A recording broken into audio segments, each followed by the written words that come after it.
Hospital जिथे नवं आयुष्य मिळतं, जिथं नुकत्याच जन्मलेल्या लेकरांचं रडणं ऐकू येतं, पण त्याच हॉस्पिटलमधून अमरावतीत ऐकू येत होत्या किंकाळ्या ढसाढसा रडणाऱ्या आईवडिलांचा आवाज।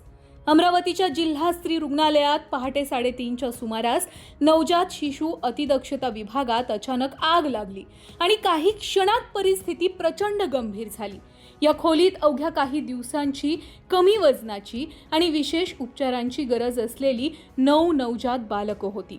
दुर्दैवानं या दुर्घटनेत 3 चिमुकल्यांचा धुरामुळे गुदमरून मृत्यू झाला, तर 6 बालकांना उपचारासाठी सुपर स्पेशालिटी रुग्णालयात हलवण्यात आलं।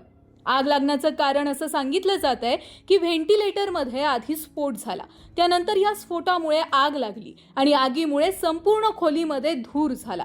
महत्त्वाचं म्हणजे ही हॉस्पिटलची इमारत तुलनेनं नवीन होती। नवजात विभाग सुद्धा काही काळापूर्वीच सुरू केलेला होता, त्यामुळे रुग्णालयातील सुरक्षा व्यवस्था, उपकरणांची देखभाल आणि आपत्कालीन यंत्रणेच्या कार्यक्षमतेबाबत गंभीर प्रश्न निर्माण झालेत।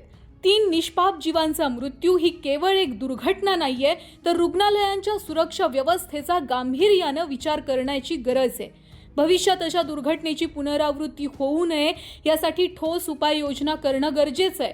अन्यथा जे हॉस्पिटल सर्वसामान्य नागरिकांना याआधी सेफ वाटत होतं, त्याच हॉस्पिटलमध्ये जायला लोक 100 वेळा विचार करतील।